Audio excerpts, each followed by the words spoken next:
بسم الله الرحمن الرحيم الحمد لله رب العالمين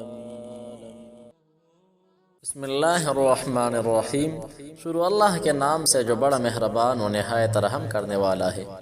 قرآن مجید کی سردار آیت جو بندہ عصر کی نماز کے بعد 21 مرتبہ پڑھ لے گا، اللہ تعالیٰ کی ولی کہتے ہیں وہ بیٹھے بٹھائے مالدار ہو جائے گا۔ کچھ کرنے کی کوشش نہ کی لیکن ان کلمات نے مقدر بدل دیا۔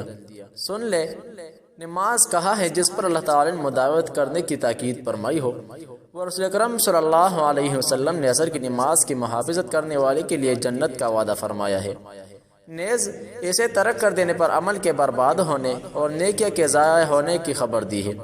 حضرت جابر رضی اللہ عنہ سے روایت ہے، رسول اکرم صلی اللہ علیہ وسلم نے ارشاد فرمایا، بندے اور اس کے کفر کے درمیان فرق صرف نماز کا چھوڑنا ہے۔ اللہ پاک فرماتا ہے، حافظوا علی الصلوات والصلاة الوسطی وقوموا للہ قانتین۔ ترجمہ، تمام نمازوں خصوصاً بیچ والی نماز یعنی عصر کی محافظت رکھو اور اللہ کے حضور ادب سے کھڑے رہو۔ رسول صلی اللہ علیہ وسلم نے ارشاد فرمایا، وہ شخص دوزخ میں نہیں جائے گا جو سورج نکلنے سے پہلے یعنی فجر اور سورج ڈوبنے سے پہلے یعنی عصر نماز پڑھ لے۔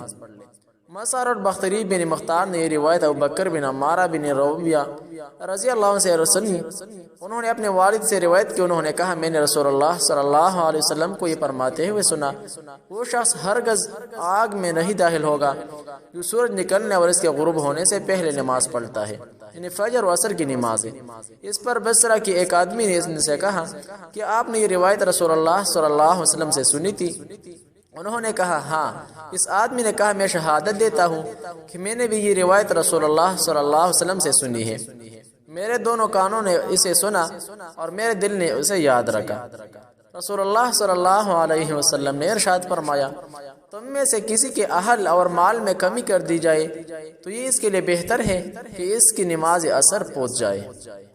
فرمان مصطفیٰ صلی اللہ علیہ وسلم ہے نماز اثر کے بارے میں، جب مردہ قبر میں داخل ہوتا ہے تو اسے سورج ڈوبتا ہوا معلوم ہوتا ہے، وہ آنکھیں ملتا ہوا اٹھ بیٹھتا اور کہتا ہے، دعونی اصلی ذرا ٹھہرو، مجھے نماز تو پڑھنے دو۔ حکیم الامت مفتی احمد نعیم رحمہ اللہ اس حدیث پاک کے اس حصے دعوی اصلی یعنی ذرا ٹھہرو مجھے نماز تو پڑھنے دو کے بارے میں فرماتے ہیں، یعنی اے فرشتوں، سوالات بعد میں کرنا، عصر کا وقت جا رہا ہے، مجھے نماز عصر پڑھ لینے دو۔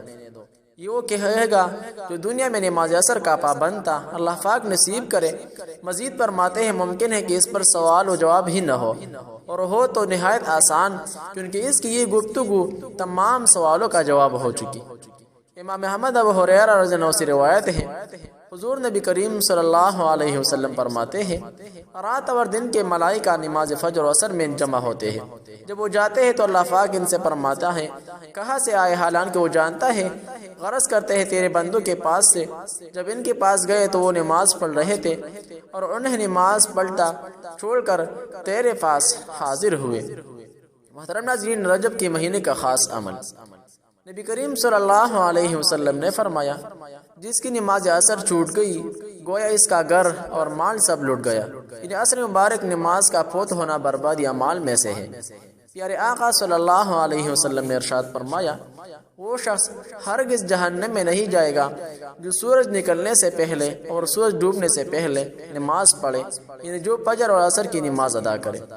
حضرت جریر بن عبداللہ رضی اللہ عنہ فرماتے ہیں، ہم لوگ نبی کریم صلی اللہ علیہ وسلم کی خدمت پہ حاضر تھے، آپ صلی اللہ علیہ وسلم نے 14ویں رات کے چاند کی طرف دیکھا، پھر فرمایا، تم لوگ اپنے رب کو اسی طرح دیکھو گے جیسے اس چاند کو دیکھ رہے ہو، اسے دیکھنے میں تم کو کسی بھی قسم کی مشقت اور تکلیف نہیں ہوگی، اس لیے اگر تم سے سورج کے طلوع سے پہلے فجر اور غروب سے پہلے عصر کی نمازوں کے پڑھنے میں کوتاہی نہ ہو سکی تو ایسا ضرور کرو۔ پھر آپ نے اس آیت مبارکہ کی تلاوت کی، فَسَبِّحْ بِحَمْدِ رَبِّكَ قَبْلَ طُلُوعِ الشَّمْسِ وَقَبْلَ غُرُوبِهَا۔ ترجمہ، تو سورج نکلنے اور ڈوبنے سے پہلے اللہ تعالیٰ کی پاکیزگی بیان کرو۔ حدیث پاک میں ہے، رسول اللہ صلی اللہ علیہ وسلم نے فرمایا، جو فجر و عصر کی نماز پڑھے وہ جنت میں داخل ہوگا۔ حدیث پاک میں ہے رسول اللہ صلی اللہ علیہ وسلم نے فرمایا جو فجر اور عصر پڑھے وہ جنت میں داخل ہوگا۔ حضرت وزالہ لیثی رضی اللہ عنہ سے روایت ہے رسول اللہ صلی اللہ علیہ وسلم نے مجھے جو باتیں سکھائی ان میں یہ بات بھی تھی کہ 5 نمازوں پر محافظت کرو۔ میں نے کہا یہ ایسے اوقات ہیں جن میں مجھے بہت کام ہوتے ہیں، لہٰذا آپ مجھے ایسا جامع کام کرنے کا حکم دیجئے کہ جب میں اس کو کروں تو وہ مجھے کافی ہو جائے۔ آپ صلی اللہ علیہ وسلم نے فرمایا عصرین پر محافظت کرو۔ عصرین کا لفظ ہماری زبان میں مروج نہ تھا، اس لیے میں نے پوچھا عصرین کیا ہے؟ آپ صلی اللہ علیہ وسلم نے فرمایا 2 نماز، ایک سورج نکلنے سے پہلے اور ایک سورج ڈوبنے سے پہلے، یعنی فجر اور عصر کی نماز کی۔ ویسے تو قرآن کریم مکمل طور پر انسانیت کے لیے باعث ہدایت، رحمت اور شفا ہے۔ قرآن مجید کی ہر آیت کے لیے باعث خیر و برکت، اس کے ہر حرف پر 10 نیکیاں ملتی ہے، لیکن حدیث میں قرآن کی بعض مخصوص آیتوں اور صورتوں کے خاص فضائل بیان ہوئے ہیں۔ انہی خاص صورتوں میں سے ایک سورۃ الکوثر ہے۔ اس صورت میں اللہ تعالیٰ کے بے شمار برکتیں، رحمتیں اور بے شمار عطیات پوشیدہ ہیں جو انسانوں کی دینی و دنیاوی حالات اور معاملات کو بہتر بنانے اور سدھارنے میں مؤثر طاقت رکھتے ہیں۔ لیکن افسوس کی بات ہے کہ ان فضیلتوں، رحمتوں اور برکتوں سے بہت سے لوگ ناواقف ہیں۔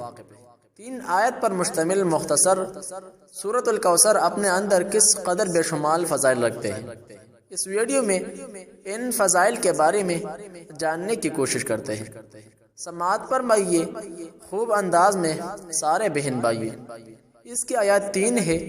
یہ قرآن کے مختصر ترین اور ساتھ ساتھ جامع ترین سورہ ہے۔ اس سورۃ المبارکہ میں رسول رحمت صلی اللہ علیہ وسلم کے لیے ایک اہم ترین خوشخبری ہے اور ساتھ آپ صلی اللہ علیہ وسلم کی رسالت کی تکمیل اور تا قیامت باقی رہنے کی ضمانت کا اعلان ہے، اور وہ سورہ ہے الکوثر، خیر کثیر کی عنایت۔ سر پر ہاتھ رکھ کر سورہ کوثر کو 11 مرتبہ اس طرح پڑھے، دولت اور رزق میں برکت کے لیے لاجواب عمل۔ ماہ رجب المرجب کا مجرب ترین وظیفہ، اپنا داہنا ہاتھ سر پر رکھ کر اسی طرح کوثر پڑھنے کی کتنے زیادہ فوائد اور کمالات ہیں، اور اس سے فوائد پانے والے لوگ آج بہت ہی ترقی کر چکے ہیں۔ آپ یقین مانیں کہ یہ وہ عمل ہے کہ جس سے 10 دنوں میں حاجات اور مقاصد ضرور پوری ہو جاتی ہے۔ کسی بہن یا محترم بھائی کی حاجت چھوٹی ہو یا بڑی ہو، پریشانی چھوٹی ہو یا بڑی، ہر حاجت کے لیے، ہر مقصد کے لیے اپنا داہنا ہاتھ سر پر رکھ کر 11 مرتبہ سورہ کوثر پڑھیں، انشاءاللہ ہر حاجت کے لیے، ہر مقصد کے لیے آپ لوگوں کا یہ وظیفہ مفید ہونے کا ذریعہ بن سکے گا۔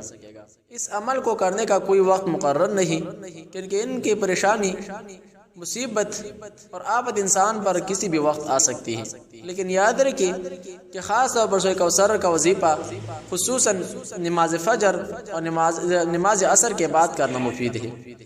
طریقہ کار کچھ یوں ہے کہ سب سے پہلے 11 مرتبہ درود شریف پڑھیں، اس کے بعد 11 مرتبہ سورہ کوثر پڑھیں، آخر میں پھر 11 مرتبہ درود شریف پڑھیں، سب سے آخر میں اپنی حاجات کے لیے، اپنی پریشانیوں کے لیے، اپنے مقاصد کے لیے اللہ رب العزال سے دعا مانگے۔